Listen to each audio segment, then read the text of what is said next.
First of all, I'd just like to say good afternoon to everyone in the room. We're very disappointed that we weren't able to join you in your work this afternoon. I did want to say a quick thank you to Professor Brennan and Professor Liu. It truly is our pleasure to join your class this afternoon and have the opportunity to share with you what we're doing at IBM. We thought we would start out with a quick overview of our risk management program to provide some context for the analytics that we'll discuss. And then we will spend the bulk of the time talking about specific analytics that we have developed to mitigate various types of risk. And one thing I'd like to share is we do have a common goal. As we use analytics, it's really to link back to business performance to drive growth and profitability for IBM. So with that, let's turn slide. And I thought it might be helpful, first of all, to set the stage in terms of our IBM risk management organization. Often when we speak externally, one of the first questions we're often asked is about the organization of our risk management program and also where we report. We are part of the Chief Risk Officers Organization, reporting through to IBM CFO Mark Lockridge. And I will have to say that while we are part of the finance organization, we do have a very strong link both to strategy and also to legal. In addition to that, not only do we have a core corporate risk management team, but we firmly believe that risk management must be embedded and it must be owned in the day-to-day operation of our business unit. Now, if you take a look at the slide, maybe your first reaction is probably that we are very much a small team. There are 5 professionals. We all report to the Senior Director of Enterprise and Financial Risk Management, Andrea Erskine. And I might just stop here. I believe Andrea has been able to join us on the phone, and I thought I'd just offer her the opportunity to say hello. Thank you. Thank you very much. Good afternoon, everybody. It's really a pleasure to join you this afternoon. Probably last week or the week before, it would not be my name on the list yet. And that is because I'm really freshly from one of our business units in Europe joining this team. So it's a very special pleasure also this afternoon to be with you and listening to your thoughts. And you're going to work on with Jun and the team. So very welcome to this. I'm looking forward to be in touch with you even more in the future. I truly believe that this particular franchise management will be a great piece of our joint future. So thank you for also giving me the opportunity to work on this afternoon. Hopefully we can today the talk going forward, all working on year on that together. Thank you. Andrea, thank you for those comments. Let me just continue by briefly introducing myself. Again, I'm Jim Sanders. Last week was actually my 23rd anniversary with IBM. So in this day and age, it seems pretty striking, but I've been with the company for almost a quarter century now. I'm a graduate of the University of Chicago Booth School of Business, and I'm also a CPA. Prior to joining the risk management team, I did spend 7 years in Asia, most recently as CFO for our Asia Pacific Services Business Unit based in Shanghai. Let me just pass over to Fang Yuan, one of my colleagues, and have Fang give you a brief introduction to her. Thank you. So this is Fang. I have been working for IBM for about 12 years. I have worked in career path. First part, I will be working in the engineering area, and then my concept and very interested in the business area, so I changed to the finance. And right now, my focus in this team is for the analytics. I have been with the team for almost a year. And because we always know that risk is also positive, so I think analytics is very important. Plays its role to analyze and cover how we can monitoring towards risk and opportunities. So I really think that as our personal opportunities in the area that we can really a lot of more things. Thank you for that. Thanks, Fang. I'm Stu Horn. I actually did my undergrad and MBA at Rutgers. I graduated from Rutgers a little bit, you guys know, back in 1989. And I think we had some air conditioning issues back then as well. I'm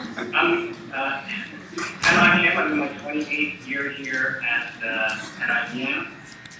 And although I haven't really been in any sort of audit type role as you guys have been pursuing here, I think, I will tell you that over 28 years I've often been on the receiving end of the audit, and I greatly appreciate all that you do. Thank you, Stu. So with that brief introduction, I thought we'd move to the next slide just to get an external perspective on risk management and the value of analytics. You know, I think if you take a look at the slide, for many of us, these results and these insights from Gartner Group are not surprising.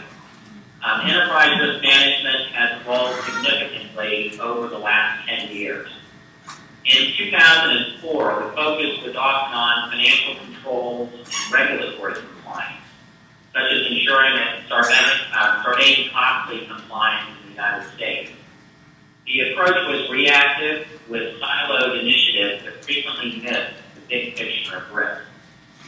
Today, many firms have matured to a more integrated approach that enables risk, compliance, and business managers to understand the interrelationship between risk and between laws and regulations. Today, risk management programs are increasingly looking to deliver real business value to their firms, to focus more on risk advisory, business insight, and decision-making support. We believe that analytics will enable this evolution to value integration. Next, let's take a look at IBM's risk management approach. This slide is excerpted from our 2013 proxy statement. We believe, as the slide says, that innovation is impossible without taking risk. Risk management is centered in the business unit where risk is taken for commercial gain. Senior management is responsible for assessing and managing the company's various exposures to risk on a day-to-day basis. The board is then responsible for overseeing management in the execution of its responsibility. And by charter, our audit committee is specifically charged with the review of the company's ERF program and our processes. Behind this philosophy is the IBM Risk Management Framework, which is outlined on the next slide.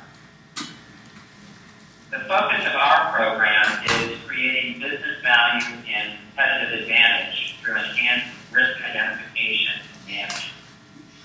The development of this framework has followed our journey and how we've evolved since the formalization of our program back in 2006. It reflects an exhaustive set of practices adapted from existing industry practices and then refined and aligned in IBM's management system and values. Our framework is based on 4 elements, starting at the top: leadership, programming practices, effectiveness, and enablement. Success comes down to our people, the IBM values, and a strong tone from the top. Now let's take a look at leadership on the next slide. The early focus of our program was on establishing strong leadership and tone from the top. The cornerstone of our program is a clear governance and leadership model that I'll discuss on the next slide. Enterprise-level senior executive forums are critical in ensuring the appropriate transparency and providing a cross-enterprise perspective. Now let's take a closer look at IBM's governance model. The business risks, as outlined on the left-hand side, are owned by the business unit senior executives. who look to strike the right balance between risk-taking and commercial gain. On the right side, the CFO owns managing financial risk. The program is then supported by an enterprise-level committee to continuously oversee the program, identify and share best practices, and monitor the effectiveness of action. Just as important as end-to-end accountability, the General Counsel, our internal audit function, compliance, business controls, all provide a strong foundational base. This framework is very effective in ensuring that we have transparency, cross-enterprise assessment of key risks, and more importantly, a focus on the top priority risks. Now, returning to the framework, let's take a closer look at programs and practices. A fundamental element of enterprise risk management is a consistent and structured approach. Along our journey, after establishing our governance model, we turned our focus to the development of a formal and robust approach to risk identification, assessment, and management. We learned by doing, by performing formal risk assessments and formalizing programs for our largest growth market countries back in 2008. Another important practice is the development and update of our prioritized enterprise risk map, which is illustrated on the next slide. Our risk map is a living document, developed in the context of the external environment, strategic initiative, business model, and financial and reputational concerns. IBM's 2015 earnings per share roadmap provides alignment and clarity on our objectives. It defines our risk appetite and serves as a guidepost for risk identification and prioritization. Our risk map includes risks that could have a significant enterprise impact, which could be revenue, profit, competitiveness, and materialize during the roadmap timeframe. Risks may be opportunities as well as hazards, and they may be within or span across business units or functions. Our periodic update process incorporates regular interviews with our business leaders nominated by the Senior Vice President, insights from IBM's Institute for Business Value, and other business consultants, as well as extensive external research. The risk map and executive ownership are approved by senior management and then reviewed by the board or its audit committee. While no one-size-fits-all, we find this approach integrates well with our management system and has been very effective for us. Next, let's move back to the framework and take a look at effectiveness. We continue to develop robust indicators and metrics to monitor changes in the environment, the effectiveness of our risk management actions, and achievement of our business performance objectives. As you'll see, analytics plays a significant role in continual monitoring to better understand the environment, root causes, and obtain real-time feedback on the effectiveness of actions taken. Finally, the fourth pillar of the framework is enablement. We continue to build our program maturity through increased focus on enablement. As I previously showed you on the organization slide, we have dedicated team members focused on education and awareness and analytics for smarter risk decision-making. Using social collaboration tools, we've established an IBM risk management community of 8,500 members. We support them through a 22-module education program, a monthly newsletter, and various blogs, publications, and events. While risk management is primarily about people and culture, analytical tools play an increasing role in risk identification and intelligent decision-making. We'll discuss a few examples of analytics tools later this afternoon. Next, let me just open it up, Rod, just to see if there are any questions from the students on IBM's program. Otherwise, we'll continue on. Anything, are you, gut check, are you guys getting it? Where we're going here, we're talking about risk management now, not auditing, but risk management, which is a part of the internal control process. Any questions at this point for IBM? Yeah. Yeah, we have one.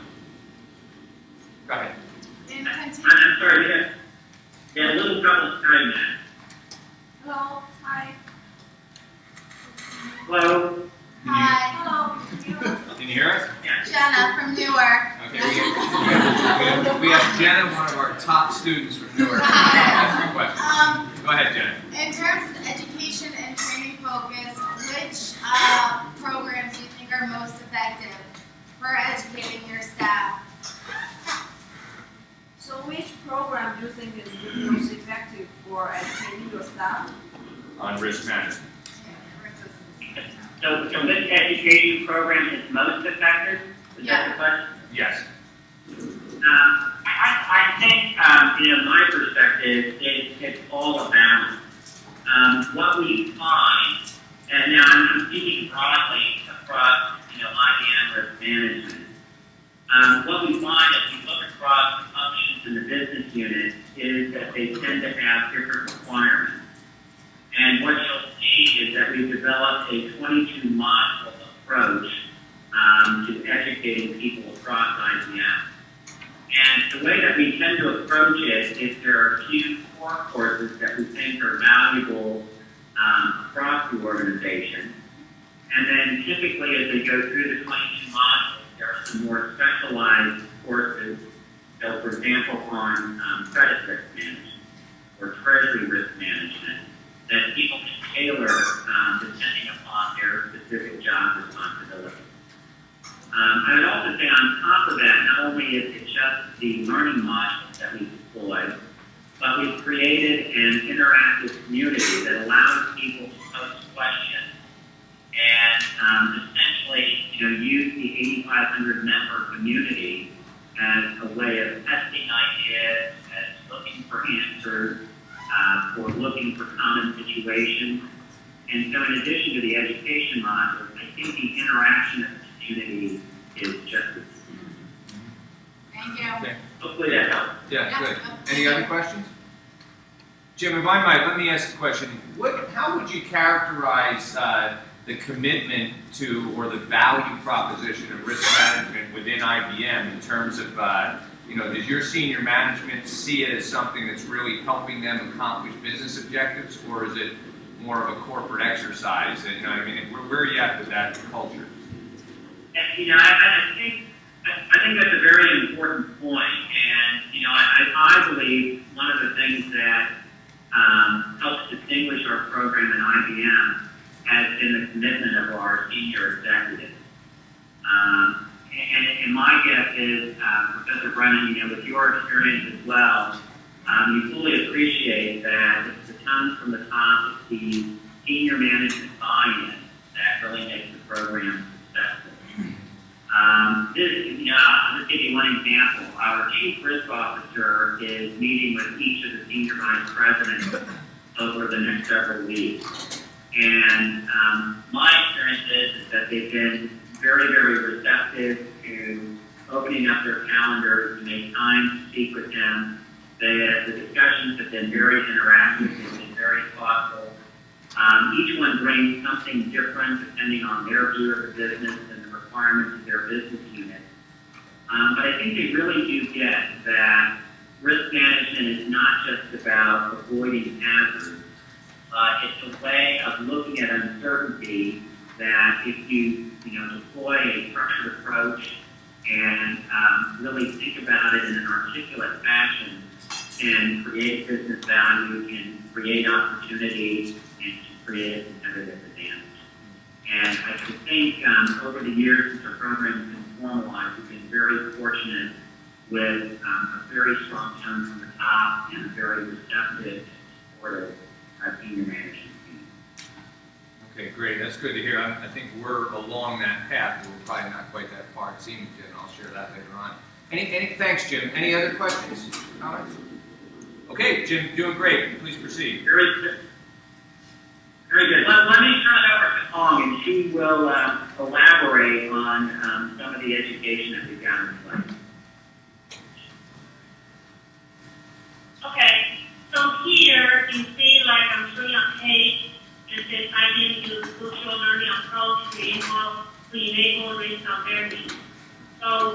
our game of consequences, businessization, and the risk.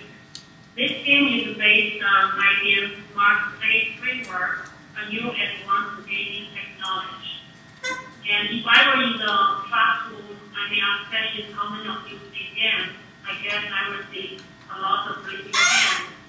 Because the research shows that we learn more effectively when we deal with real-life practical situations.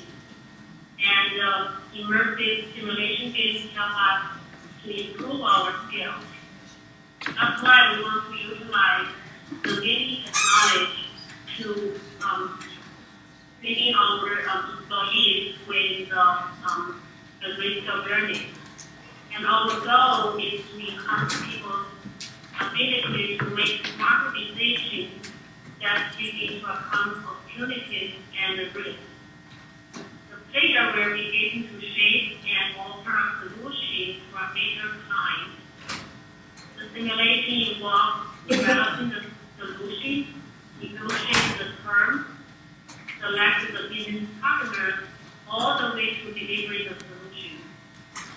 And during the game, the players will make many decisions and see the effect of those decisions as they progress through the simulation. At the end, as the players work it up score, as you can imagine, and then the learning doesn't stop here, because as I said, we are using a social network. So this social network enables the players to meet with other players, and they could share their experience, discuss their personal learning recommendations, and even more. So as a matter of fact, CEB, which is the Corporate Executive Board, featured IBM's consequences game in one of its recent newsletters. So the chart that you are seeing is a snapshot from the CEB. By talking too much, I think this one I'm going to clear the demo of this consequences. So you can be more, see some tangible in here.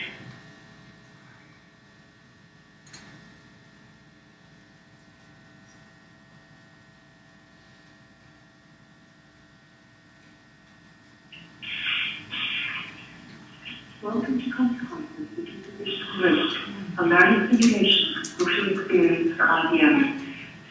Are you looking for more engaging learning content, maybe easier way to play while you learn? Consequences are based on IBM's Framework, a new approach for IBM learning. Our goal is to bring more playful, engaging social experiences to your workday. Consequences enables you to improve your business decision-making and risk management skills by playing project lead responding to a request issued by legacy. You'll be conducting meetings with your team and the client, selecting business partners, negotiating prices and contracts, and much more. Once you enter the game, you'll be getting to work shaping deals, selecting your team members, and at the same time, you will grow your decision-making skills. Learn what matters to IBM and our clients through the simulated response efforts designed to help you achieve highest return and customer satisfaction. And the learning doesn't stop there. Once you complete the game, submit your score, you'll be able to top scores focused on an interconnected social site called the Social Wrapper, where you can jump into interactive communities, get additional learning recommendations, and find experts who can help you further expand your knowledge and skills. Social learning wrapper is actually four sites cleverly woven together to provide you with a single point of access to people and resources from across IBM. You can access them using the tabs across the top of the site. Let's look at some of the key points. The first site is called Before the Game. Here you can join a community with other IBMers and play the consequences game. You can also get current information and video updates from the executive sponsor, as well as an overview of the entire consequences program. And you'll be able to begin feedback as well as the latest top scores to consequences players, including yourself. This really puts you in the game. After the game is the second site. It provides you with an extensive sharing space where you can share your experience and provide feedback about the game and any relevant concepts and topics you happen to constantly exploring. You can also track your progress against the community average and get learning recommendations based on your performance playing the game. It provides you with access to key resources and additional learning recommendations, as well as the IBM Learning Exchange, where you can explore and share ideas and content we can all learn from. The third site is called Visit Anytime. It provides you with ways to expand your personal network and brand by connecting with experts and other communities across IBM. And it doesn't stop there. The fourth site provides you with a way to access other smart IBM Framework games that can further help you grow your skills and capabilities in related areas. The consequence of social wrap site. Your place to grow and connect with an IBM. Access the site and get started today.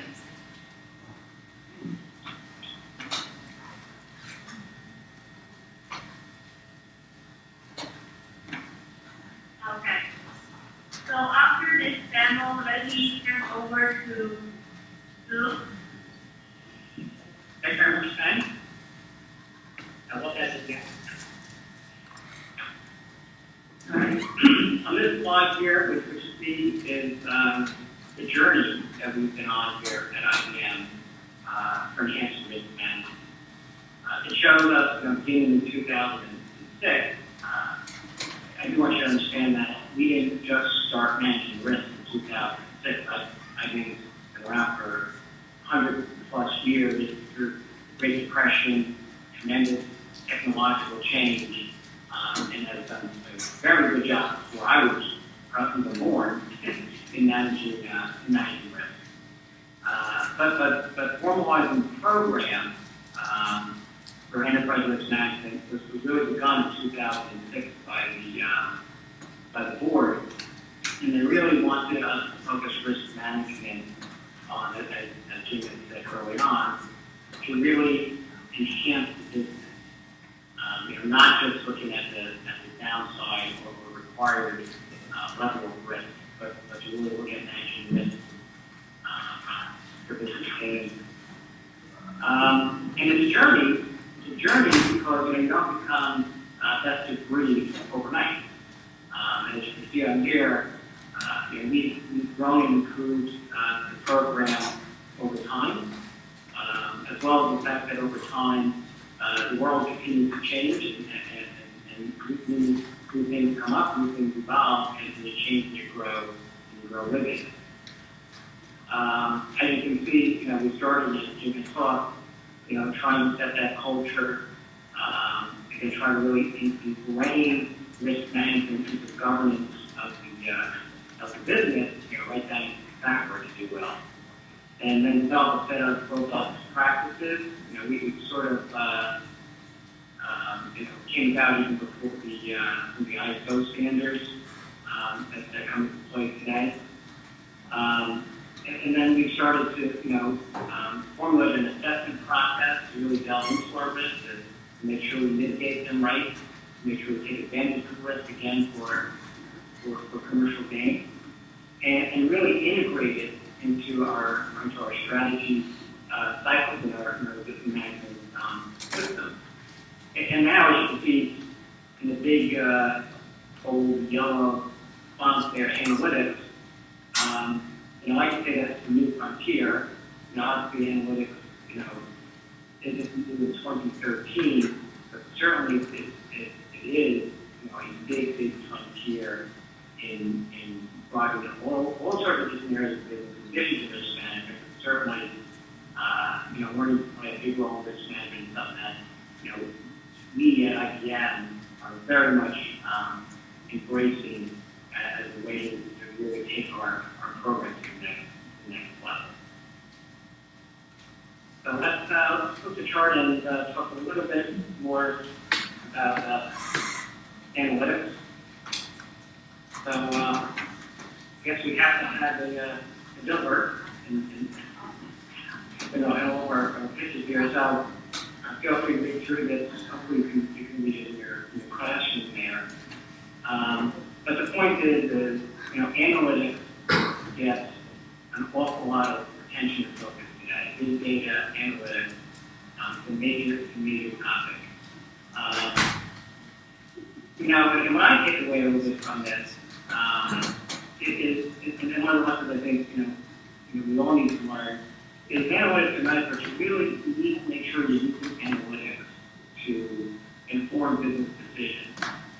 The analytics that you have, the results you're coming out with, the data that you're analyzing, at the end of the day, what your findings are, what the insights are coming out of your analytics, it has to have business value. It has to tie to the business and make sense to the leaders who are faced with those strategic or day-to-day management decisions. So it's not just, hey, look at this and that. It's interesting. There's a lot of interesting stuff out there in the data. But what has value? And lastly, though, I think what the Silver really gets to, though, is that the analytics are a big piece of this, but when it comes to risk management, the human side is very important. There's a lot of value in the discussion, and you have to couple the analytics with that human side of discussion.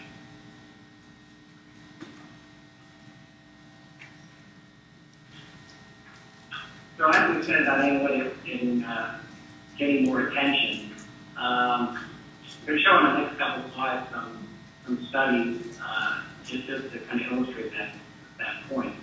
And here, this is a study that, as you can see from the footnotes there, that IBM did, our Institute for Business Value, which does an awful lot of these kind of studies with Oxford University. And as you can see, there's been a 70% increase between 2010 and 2012 of these business leaders who really see that analytics and really create competitive advantage in that. So that's a big change of people acknowledging that if they can harness the power of analytics, it does provide substantial, could provide substantial business value.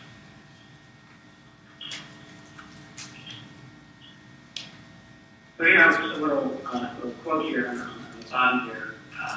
8 of 10 CEOs expect complexity to increase significantly in the next 5 years. I said, all of you in the room there know that complexity is going to continue to increase. Complexity is increasing logarithmically around that. So there's the data, and so is the business environment itself. But interesting, the point that insight and intelligence is ranked as the top 3 priorities. And that's reflecting that they see that the need to understand the analytics is a thing that can help them manage through that complexity. And without that, they're just going to be lost in the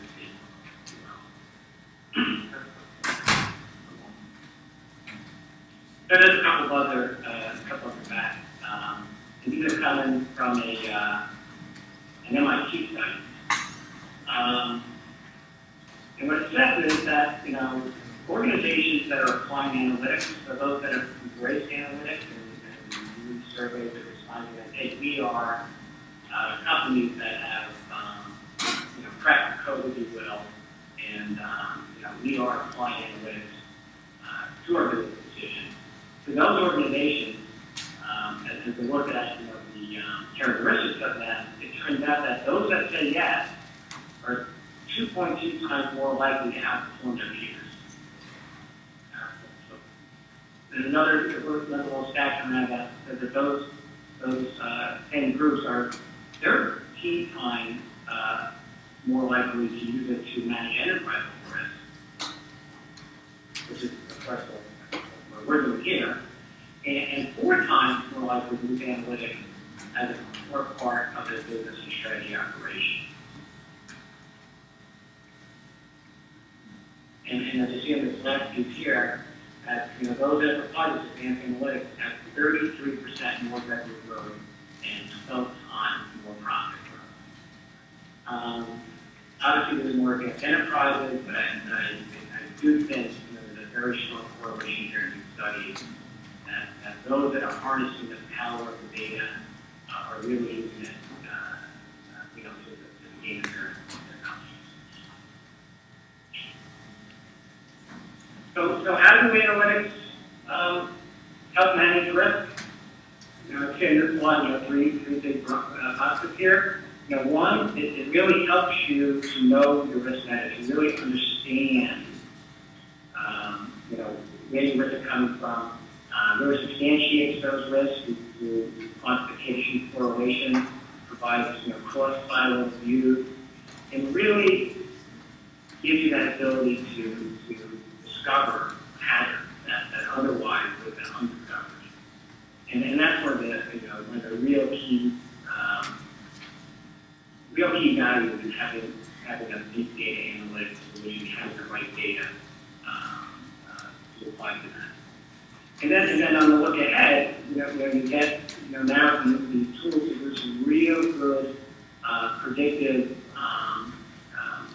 capabilities as well as simulated what if pattern analysis. And we'll show you a little bit on that predictive in one of the demos a little bit later. And lastly, personally, they're very close to our heart here, is make better risk-informed decisions. So that's what we're all about, really, is trying to harness analytics, trying to really utilize risk to improve the business, improve our decision-making. And analytics is a very big piece of that. And being real-time, having this data that is, as a thing, coupled with predictive, it's very, very, very important. And getting this data really embedded into those decision flows on a regular business as usual process, if you will.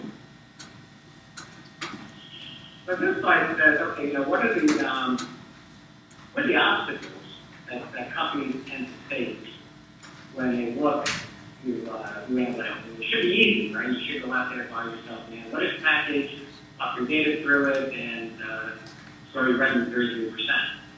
But apparently, it's not, right? There's obstacles in place, and maybe surprisingly, those obstacles are not about, hey, we don't have the data or we can't afford it. It turns out that those are the root causes. It turns out, what you see here on the slide of the root causes is that they don't know how. They don't know how to use analytics. It's like I said, it's a new frontier, and you really need to understand, the role that analytics can play. You need to really understand how analytics can help your business, where to apply them in that decision process. It is a new area, it is a new frontier, and it is something that really applies a new skill set and a new understanding. Secondly, we don't have the bandwidth. Third respondents say they just don't have the management bandwidth to do this. They've got competing priorities. And lastly, again, as I pointed out a little bit up front, they really internally don't have the skills.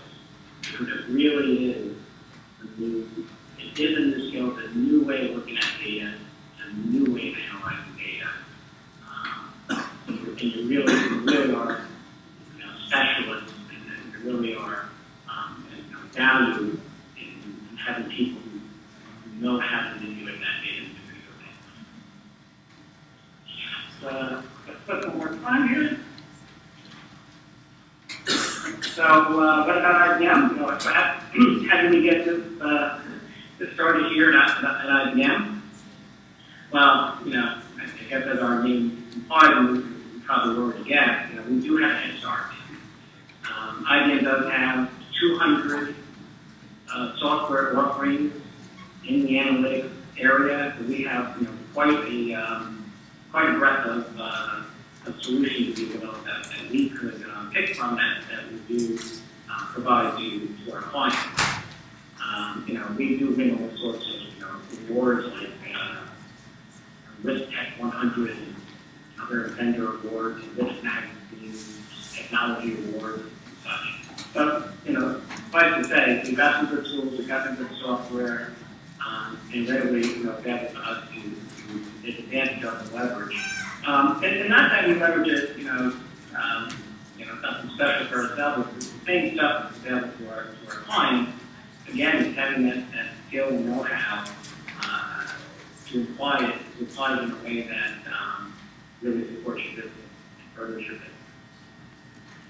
We also, at IBM, have the luxury, if you will, of having an IBM research division, which happens to host one of the largest corporate mathematics departments in the world, as well as having a specific analytics center of excellence.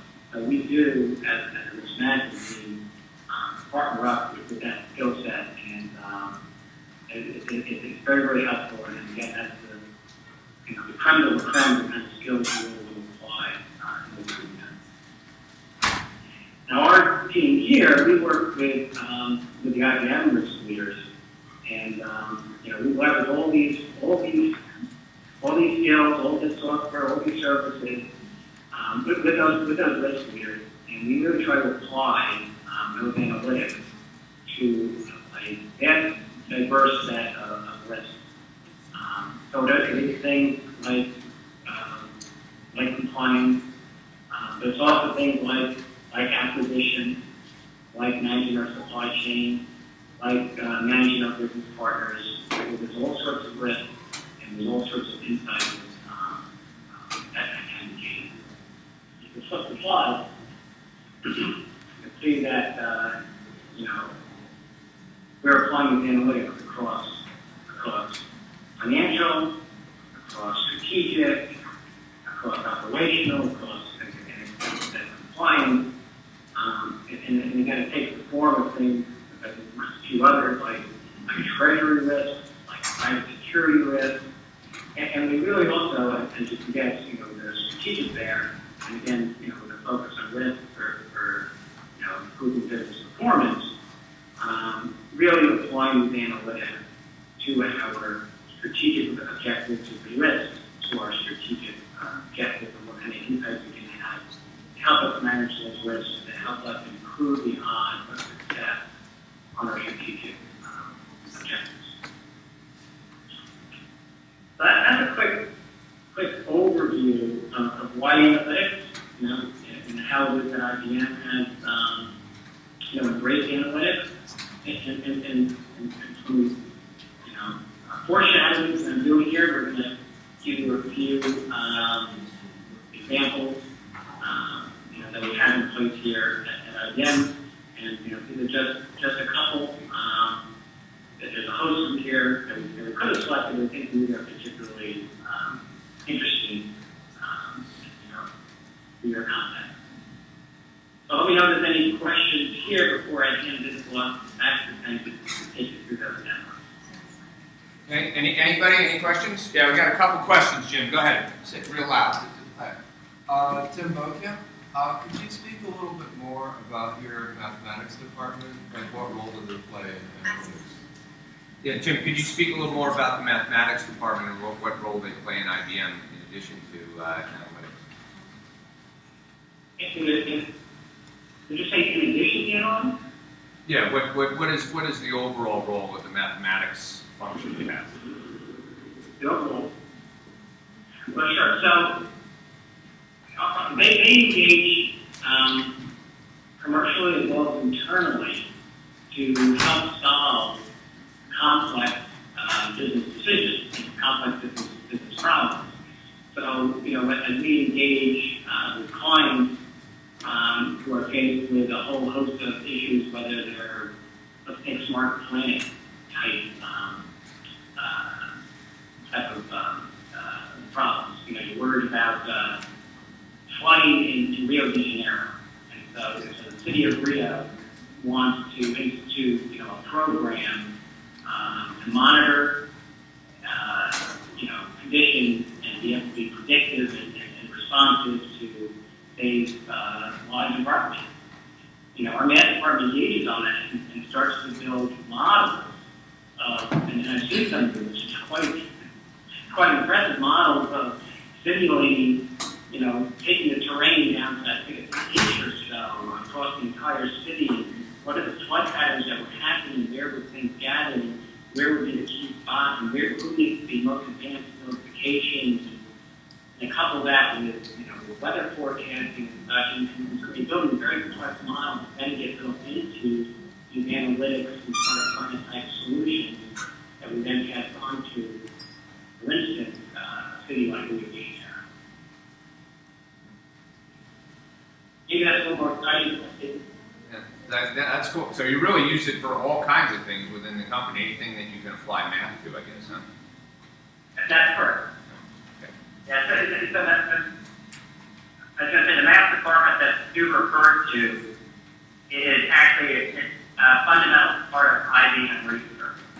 Okay. And so it's fundamental to the work that we're doing company-wide, analytics, big data. People have probably heard about IBM Watson. And so it's an important part of our development of our future solutions. Watson's the guy that wins at Jeopardy, right? When they do that. You were math, now you're a computer. Are you a math major? Yes. Yeah, we have some math majors in here. So a lot of these MBAs have technical backgrounds. That's, I think, why the interest there. So, any other questions for Jim before we go on? Yes. I was curious about the quantification of the 13 times more likely or 4 times more likely. I was wondering how you came up, how those numbers came up, especially when in this slide thereafter there was mention about how managers don't understand how to use the analytics. So I was curious whether or not there is some consistency or inconsistency in regards to how they came up with those numbers. Yeah. Okay. The questions around the multipliers there on more successful companies that use analytics. How do they do that? Because there's, I guess you're saying there's so many other variables involved, right? How do they quantify that? You have 13 or 33% more revenue and 13% more profit. Any idea on that, or is that just? I mean, I didn't do the study, but I'll tell you that for the most part, you're looking at the profile of the companies, and so as far as revenue growth and such, that's commercially available, publicly available information about which companies are growing faster than others, and we're coupling that piece of analytics with results from a survey where we're asking the executives, how much is analytics being embraced in your company, and based on those responses, coupled with information that's publicly available about the company's performance, we're coming up with these statistics. Okay. So there's a subjective, aspect to it. That's a great question because I know what is it the OFAC list or some of the lists there. They say that companies that don't have bribery, countries that don't have bribery, are 22% have a 22% higher GDP than countries that don't. I'm kind of like, well, how do you how do you make that? But I guess it's just it's a somewhat subjective correlation to it. Yes. And I would also say that what you may think of is that the probably embracing kind of the next wave in terms of business analytics can also be thought of, as a measure of the maturity and the forward thinking of a particular company. And I think when you think about maturity and forward thinking and moving ahead of the pack, it's not unlikely to imagine that your business performance also outpaces your competition. Yeah. I guess when I stand back and think of it simply, because I am not a math major, but the way that I view it is it's one measure of how forward-looking a company is, and as a result of that, it doesn't surprise me that their business results, outpace competitors. Yeah, it's maybe just a reflection of good process prowess in an organization. So that's a good question. Anyone else? Yes, way in the back there. What are some of the challenges that IBM has had to deal with in terms of compliance? Yeah. The question is, what are some of the challenges IBM has had to deal with in terms of regulatory compliance? Yeah. I don't know what you can share about that, Jim, but maybe in general, just kind of. Jim? Yeah, so I would say, I don't think our challenges are any different than any other, multinational company. It's hard for me to put a finger on a specific instance, but we operate in over 100 countries, all of which have, dramatically different regulatory requirements. And, I'd also say what we're finding is as we move further into Africa, as we move further into kind of emerging areas of Asia as well, Central Europe, those regulatory environments are not fixed and they're quite dynamic. Another thing that, we'll point out as we go a little bit further into the analytics example is that as we do try to expand our market reach and reach new customers, we're increasingly dependent on partners and distributors and other third parties. And so, again, I don't see anything unique for IBM. I do see for many, many companies as they continue to push into new markets, we're finding that the regulatory environment is significant. Yeah. And I'd say another complexity of that is not only is it necessarily changing regulatory environment, but as you move into new offerings, I'll give you one example from an IBM perspective. We are in the business of providing process services, and one of the companies that we've acquired is a mortgage service provider. And so as you can imagine, we now find ourselves looking at the regulatory environment servicing mortgage funds in the U.S., and that takes with it all of the issues around the foreclosure process and everything like that. Yeah. So even, as you think of companies today, if you find themselves, slipping into areas of regulation that certainly are not, familiar terrain for them. Yeah, that's good. I would say, too, Jim, from a Siemens standpoint, and I stand before you embarrassed by the fact that we, on regulatory compliance, had a $1.6 billion fine for corruption. And I just wonder if we had good risk management analytics at that time. And I think it's one of our motivations to get there. Maybe, I can't say for sure, but maybe that wouldn't have happened. Or maybe Enron wouldn't have happened. So, good point. I told you this was an engaging class, didn't I? Question. These are wonderful questions, and we really enjoy fielding your questions. So keep us on our toes. And it has nothing to do with the fact that part of their grade is participation in the class. Any other questions? Yeah. How big is the what is the ratio about automated controls, respectively analytics, to manually performed controls in IBM? That's a good question. Jim, do you get that? What is your ratio of automated controls or analytics versus manual? Do you have any idea on that, or even in an area? Now, unfortunately, I have no metric. All I have is a gut feel. But when we think of analytics, we think of ourselves as just kind of touching the tip of the iceberg. And so my sense is that there is a lot of opportunity here for additional uses of analytics and automation. So, again, I don't have any good facts on it, but, I feel like what we will show you is just the tip of the iceberg in terms of what could be done. Yeah, that's good. I know our E&Y group does a little study each year looking at at least within our SOA community, what is the percentage of our automated or IT application controls versus versus manual controls. And we started about 15%. Now we're about 26%. But they say that Benchmark, a real top-notch company that really is leveraging analytics, at least in the SOA area, it should be about 50%, 50 to 60%. So that's just for E&Y, but that's an interesting. Okay, any other questions or comments? Okay, Jim, keep going. Very good. So we will transition from Stu to Fang, who will give you a few of our analytic examples. So these are examples. They're on the exam. So I will talk through several analytic examples. First, let me start with the financial services. And as we often say that today the world is smaller. One of the consequences is that the market risk variables are now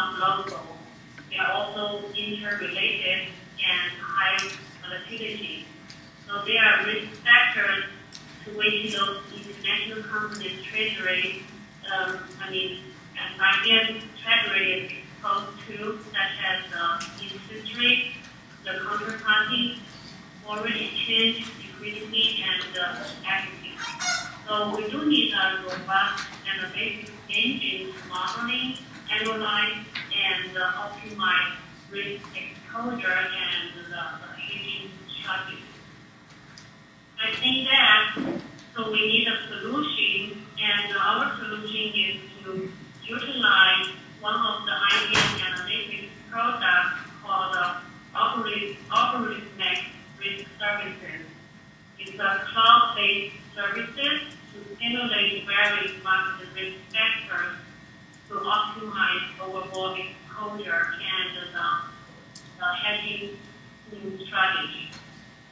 So as you can see here is a screenshot of this tool, and probably is 100% IBM technology. At the bottom you see is the IBM toolbox. It's algorithmic TSS stands for the statistical package for social sciences, and then DB2 and also the cognitive. So the benefit of using this tool is that including the productivity from automating the manual processes, replacing the manual spreadsheet model with more sophisticated and tested models, and also has the ability to perform what-if analysis and the Monte Carlo simulation. And as a matter of fact, we do have our video clip from YouTube to give you more insight. Let me play this.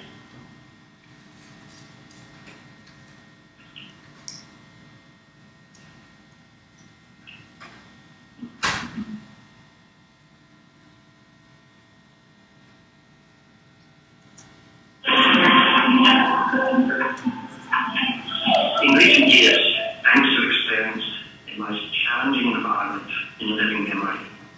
They've been buffeted by major changes from financial markets, from regulators, and from competitors. This has resulted in a major reassessment of the role of risk management in providing effective decision making. Today, we have Michael Zerbs of IBM Algorithmics, who will talk to us about how his organization has assessed the challenges facing financial markets and leveraged these to produce the next generation of risk management solutions. Our clients face numerous risk and compliance issues. The underlying theme is that regulation keeps changing and evolving. For example, Fang, a major regulatory reform piece in the United States, is still incomplete. Basel II has just come up with a fundamental review of trading book guidelines. Again, lots of change going on. And then finally, whenever there is new regulation, there are also new unforeseen consequences. Financial institutions are taking a number of approaches to make sure they address key risk and compliance issues. What is most important is that the comprehensive view of risk to make sure that no matter which way regulation goes, the underlying information across silos is available to address regulatory requirements. What is also really important is, given the shortage of capital, that financial institutions price risk appropriately by having the right tools in place to make sure they understand which clients they should deal with, how much they should charge, and what transactions to engage with and stand away from. IBM Algorithmic Solutions can help our clients in a number of ways to improve their processes, tools, and recording. I think what is most important here to understand is that it's not just about regulation, it's also about making better business decisions. And in that sense, whatever we do for regulation also has to support business processes and risk analytics. We have to support business decisions at every level, and we do that by horizontally and vertically integrating all the relevant information and decision processes. By integrating horizontally, I mean that you have to go across silos, market risk, credit risk, operational risk, different business lines. By integrating vertically, I mean that all the operations have to be based on consistent information that takes into account everything that happens across the enterprise. One of the key benefits that our clients can expect from implementing IBM Algorithmic's risk management reporting solutions is the ability to do more with less, to do more business with less risk capital, but focusing on the transactions and deals that they want to do, but dealing with the clients they want to engage with, and at the same time, by mitigating those risks and those scenarios that will threaten the very survival of the institution.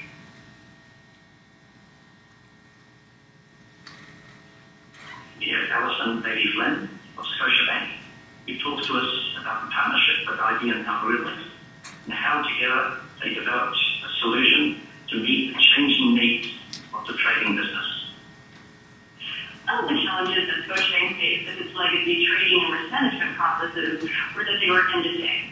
What that meant is that risk results were run overnight and available to the traders when they came in the morning and linked into their spreadsheets.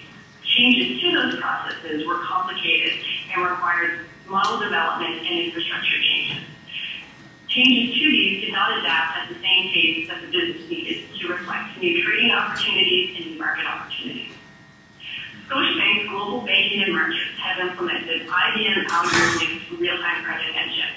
We've implemented this to monitor counterparty credit risk limits, terms and conditions on those credit lines, and structure our counterparty hierarchies as per the legal agreement exposure that we have. As well, we use the real-time credit engine for calculating credit value adjustments and incorporating those prices into new transactions that we do. Scotiabank will look to improve in the near future by rolling out the IBM Algorithmics real-time credit engine to new businesses. We would like to have a full view of our counterparty credit risk exposure across all businesses and silos. As well, we would like to take our counterparty credit risk analytics facilities and move them into the capital management and capital analytics space. Scotiabank was able to achieve significant reductions in our potential future exposure reported against our counterparties. Previous methodologies were overly conservative and did not reflect the netting, diversification, and credit mitigants that we had negotiated with those clients. As well, by implementing IBM Algorithmics real-time credit engine for credit value adjustments, we were better able to reflect risk-reducing trades in our counterparties' portfolios and pass those savings on to our clients.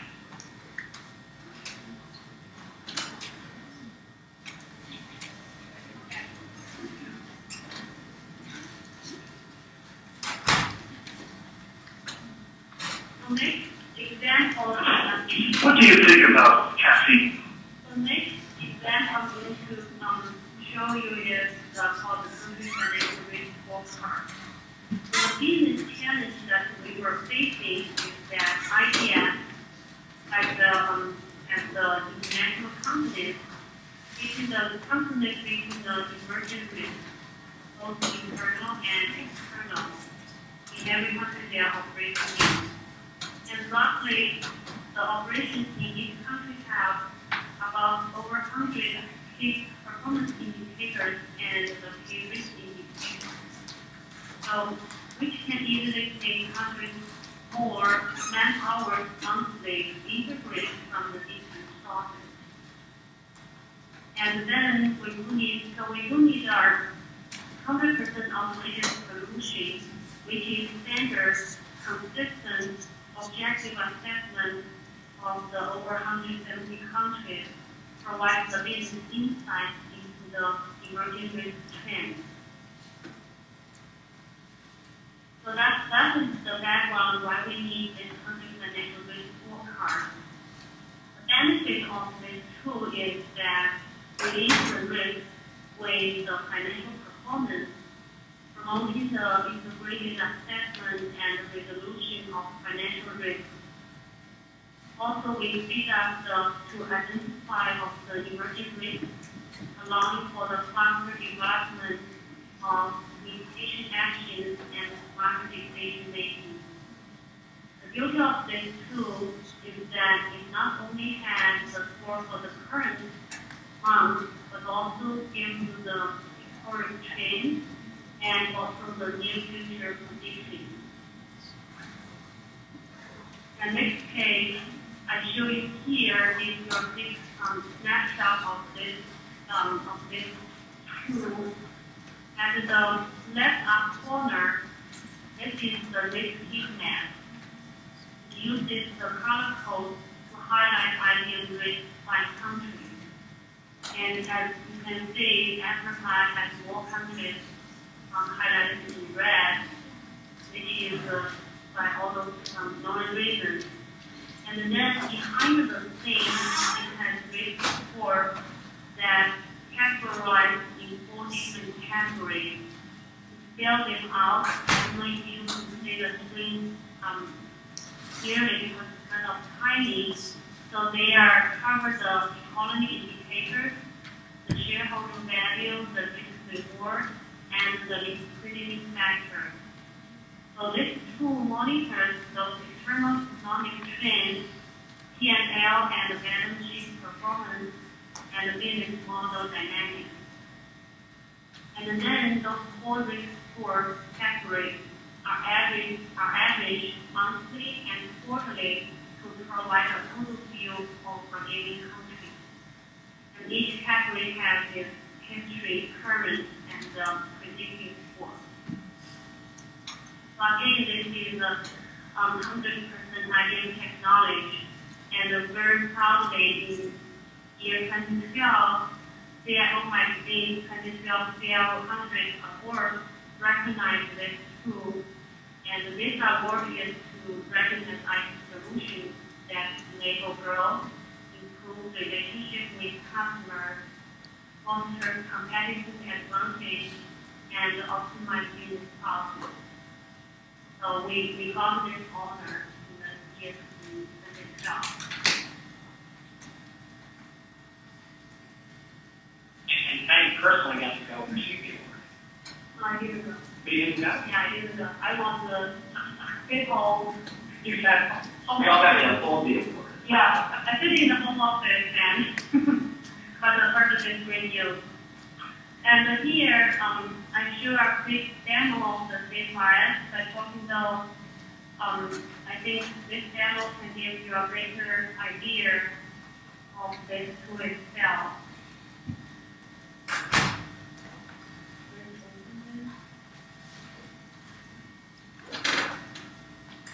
Both from an investment perspective and a risk management perspective as well.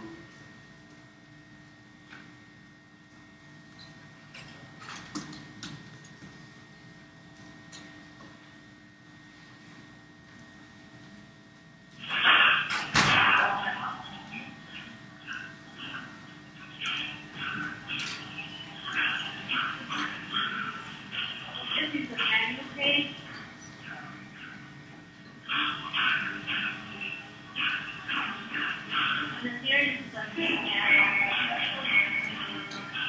So that's what you see in the software when you do the analytics. You see an actual heat map. And once you want to run some reports, you back to the menu page.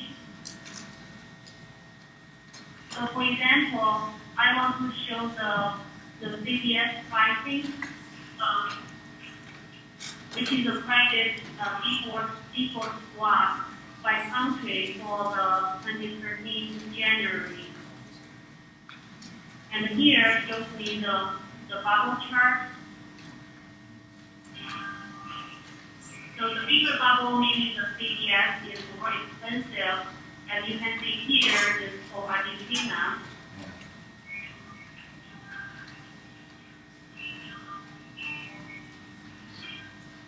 And the next, we run the scorecard report, which gets you the total country risk score by the category.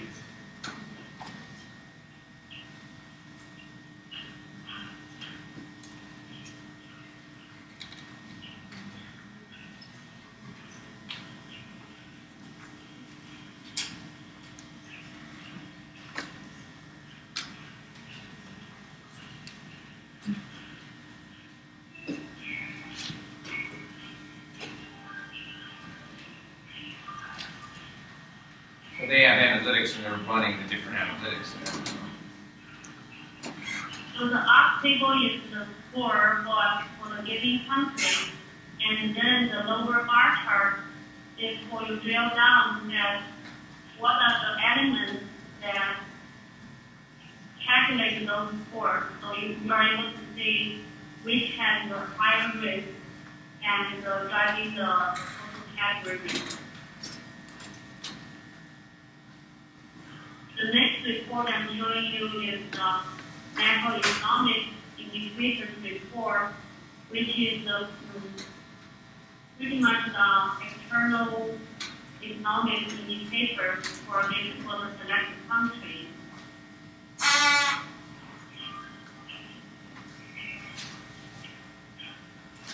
It is important because our country operates in that environment, all those different information will impact your business or your performance.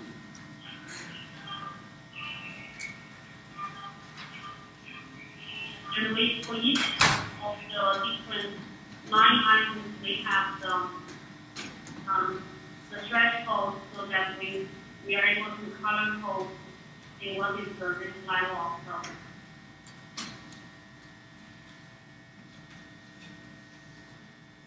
Okay, so just now that is our quick briefing demo of the CFRS tool.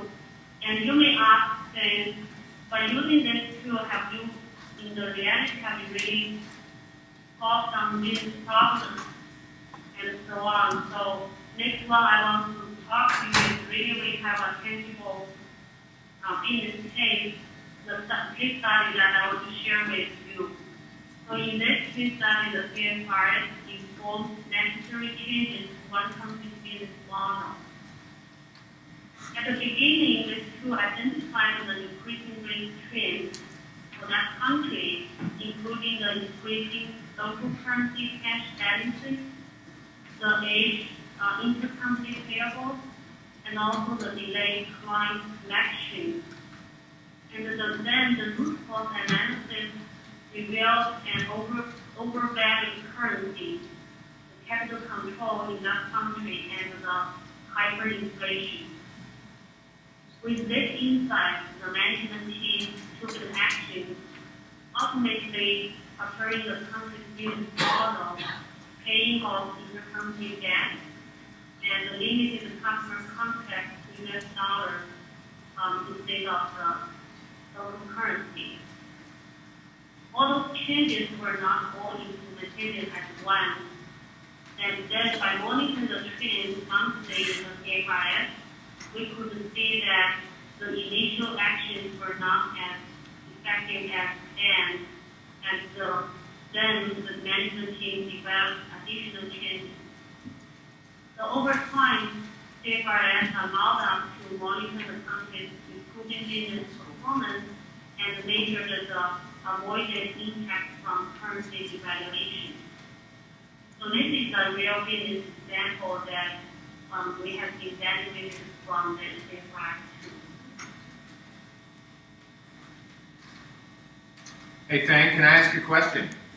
Yes. Yeah, if you would have waited until that information appeared on whatever CNN or somewhere else, it's too late, right? You were able to use analytics to get information that allowed you to adjust your fiscal policy in that country or wherever and avoid a problem, right?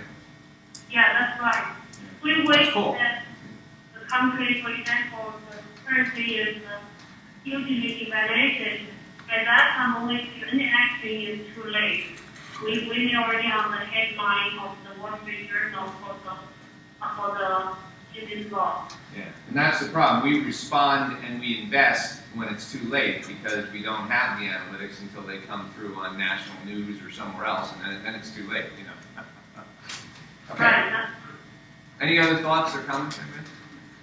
Okay. Okay, keep going. Okay, the next one, the next example I want to share with you is to address the strategic risk. Where all those statistics vary, but in general, more than 50 mergers don't meet the expectations. And according to IBM 2050 roadmap, we have about 20 billion merger and acquisition investment forecast.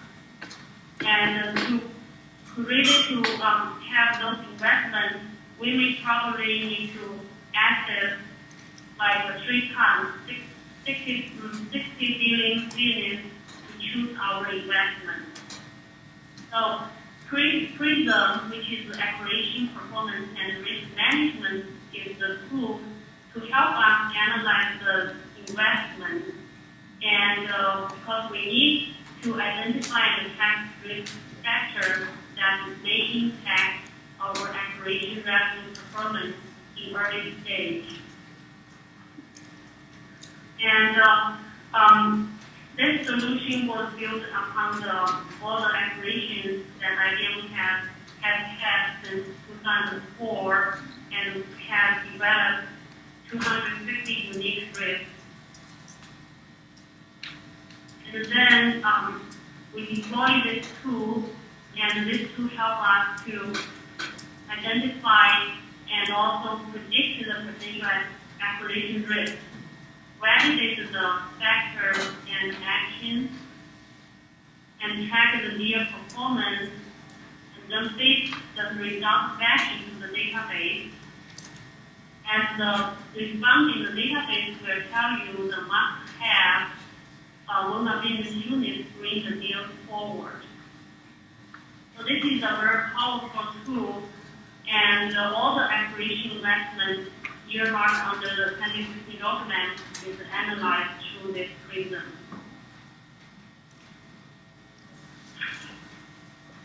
Okay, so now I hand it over to Jim to talk about the operational risk and other more analytical examples.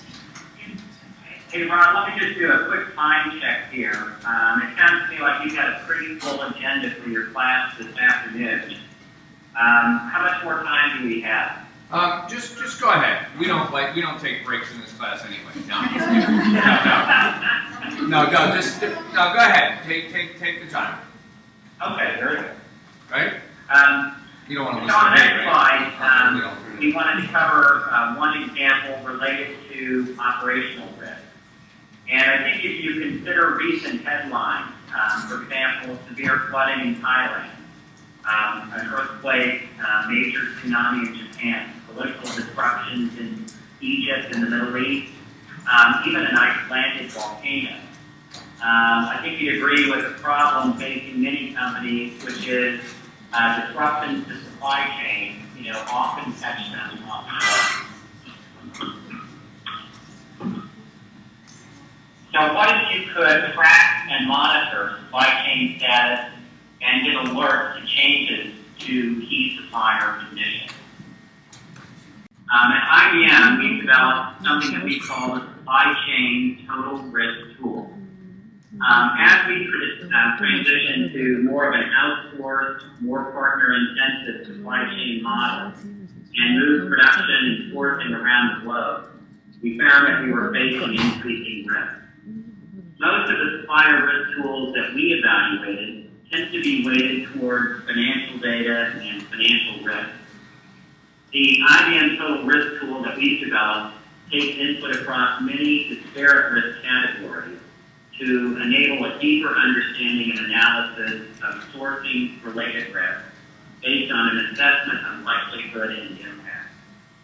Our IBM Supplier Financial Risk Assessment Tool feeds supplier creditworthiness.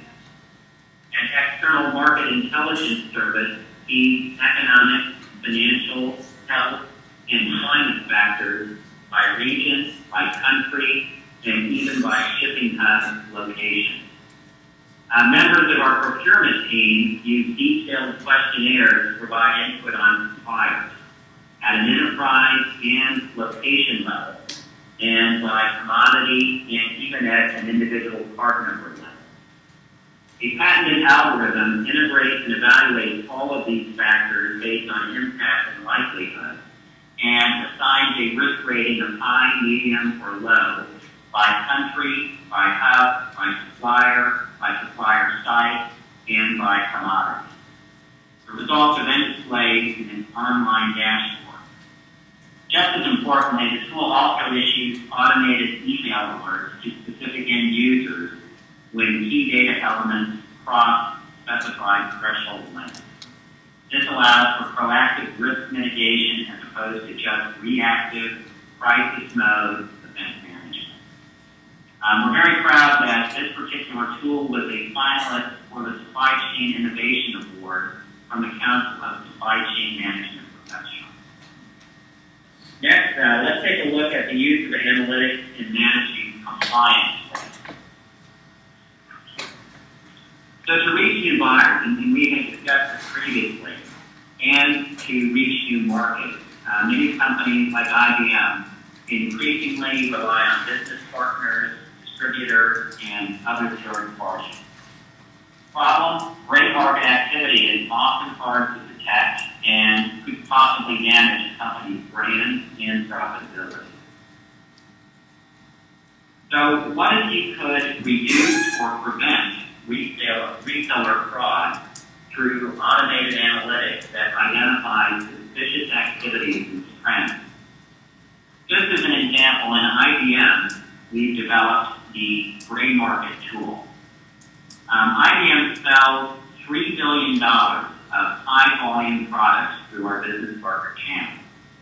We offer standard pricing and discounting parameters to partners, as well as the opportunity to secure an additional price discount through special bids for highly competitive or strategic deals.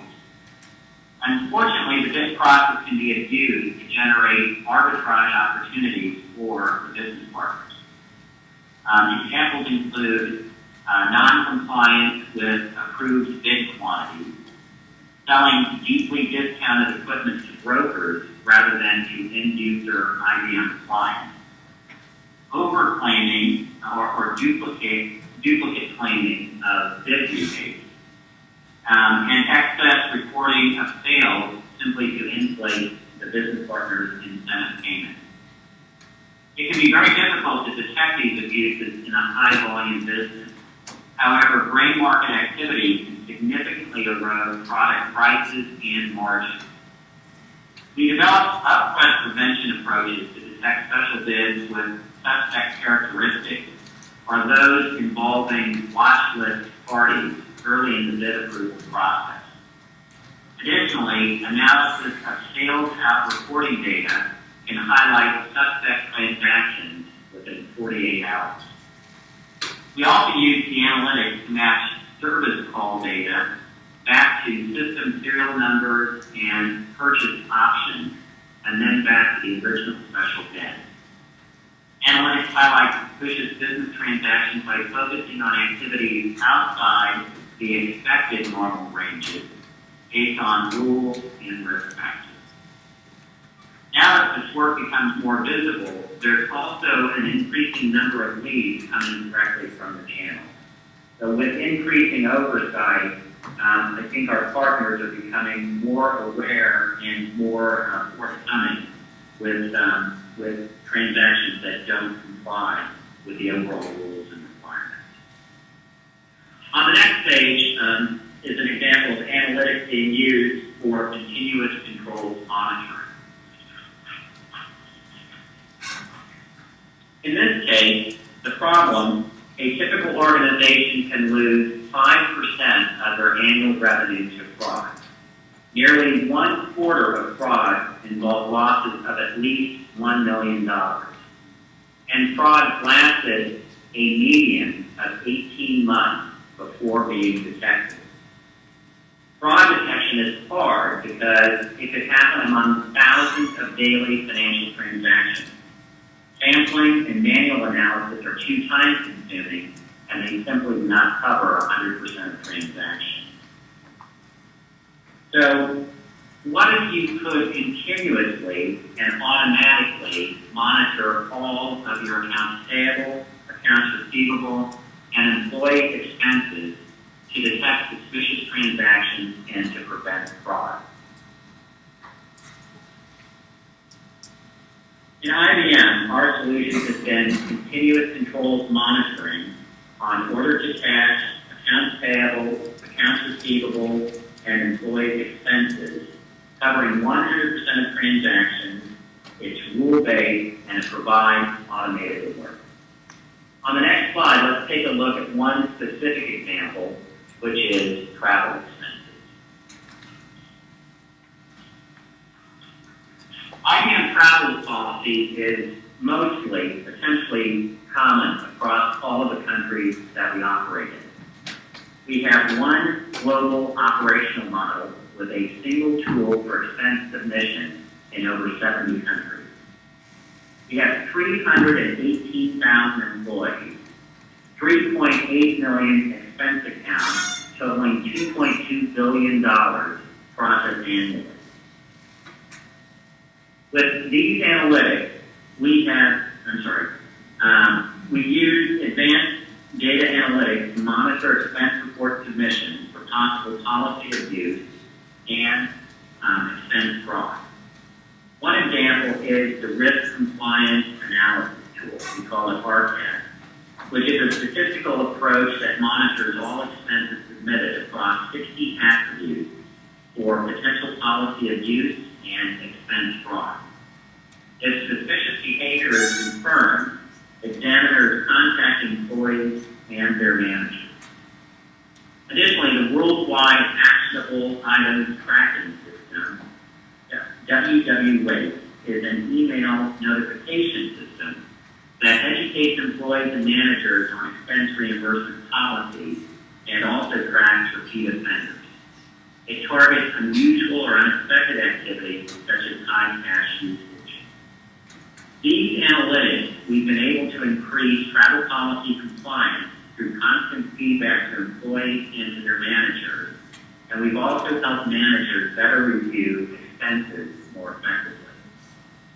Another important consideration in the design of the tool is something called general deterrence theory. And that means active and visible policing should lower expense abuse simply by convincing potential abusers that there is too high a certainty of getting caught and disciplined severely. If you turn to the next slide, we'll have a quick summary of how analytics can help manage risk. In summary, the IBM examples that we discussed this afternoon illustrate the following. Analytics help you know your risk better. Secondly, they help you look ahead through predictive and simulation capabilities. And thirdly, they support smarter, better informed decisions with real-time information and insight into alternatives. In all of the cases that we described, the tools have been integrated into existing management systems, and they've been embedded into the decision-making process. In almost all of the cases, they provide quantification, a broader view, and the ability to identify patterns across diverse data, typically in real time. And more typically with strategic and financial risk, similar to what Fang described, they provide predictive and simulation capabilities. So to wrap up, let's move to the next slide and review the success factors that we've learned at IBM. In light of the organizational obstacles that Stu previously described, it's not completely surprising that many analytics projects are ultimately abandoned. However, from our experience, there are steps that companies can take to improve their odds of success. First, keep the tool simple, intuitive, and most importantly, fully automated. To ensure sponsorship and use, focus on the most important risks. Fully integrate the insights and outcomes into the existing management system and quantify and demonstrate the benefits. Finally, and I think of this along the lines of gardening, continue to nurture and grow the tool, collaborate and integrate. So that's it. So let's open it back up for any final questions that the class has. Okay. Jim and Fang and Stu, that was great. That was really helpful. So any questions? This is a little different than, yes? If a company doesn't have an organization-wide ERP system in place, are these analytical solutions still effective? Say that again? If an organization doesn't have like a company-wide ERP system in place, okay. are these analytical tools still effective? there? Yeah, good question, Jim. If a company doesn't have a centralized ERP system, an integrated ERP system, can you still use these using either data warehouses or pulling data together? What do you see there? What are your challenges? Yeah, I mean, I think first of all, I think each of these analytics systems, each of these analytics tools fits into, different parts of the organization. So, for example, one is treasury. And so, the data feed, the automation is linked with the treasury system. Our country financial risk scorecard pulls all of its internal financial data directly out of the ledger. They do require, some sort of integrated system for the area that they are supporting. But I'm not sure it needs to be as comprehensive as what you described.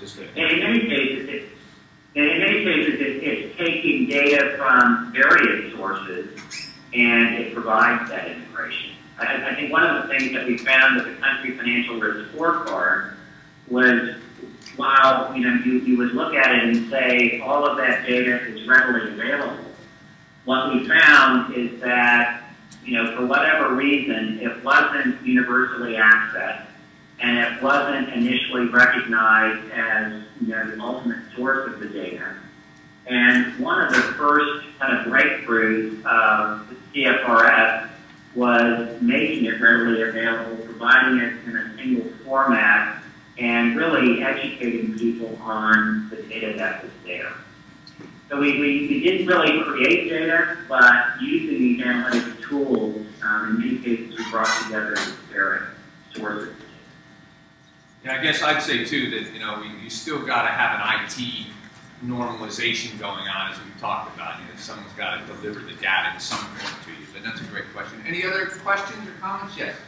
So in regards to the APA expenses, besides wage and besides travel compliance policy, I was curious as to what are still the challenges that we still face, because it seemed that the preceding slide had still a lot more to do with trying to get AR and AP expense under control. So are there any other challenges that need to be addressed as well as any other? You mean within IBM or? Within IBM's slide. Okay, Jim, the question is if you have made good progress on order to cash, AP, AR, travel, I guess P cards. What are other areas that what are some of the challenges that you're having?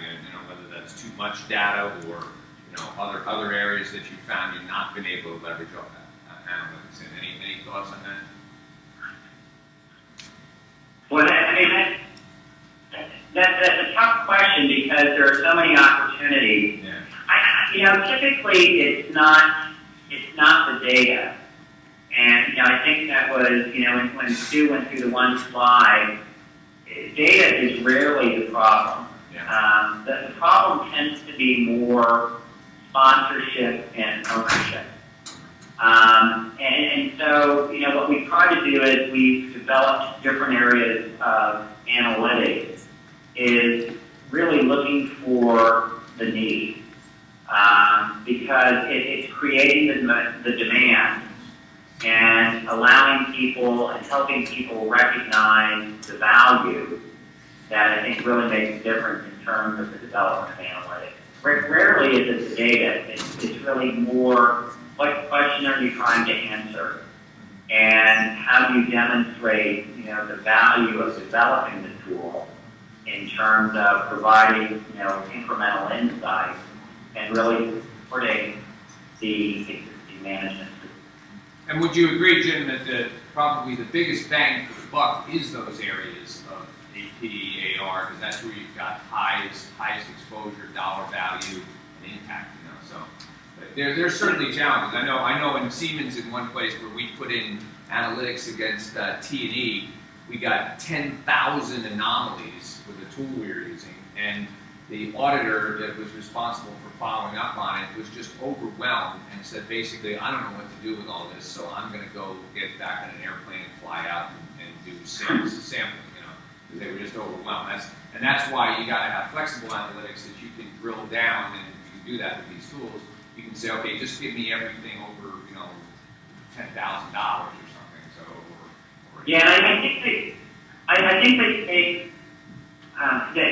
they require quite a bit of, you know, I'd say nurturing and adjustment. And I think what you find initially as you go through and you develop these analytic tools, you know, the initial insight, what it really leads you to is trying to figure out, do you have all the rules correct?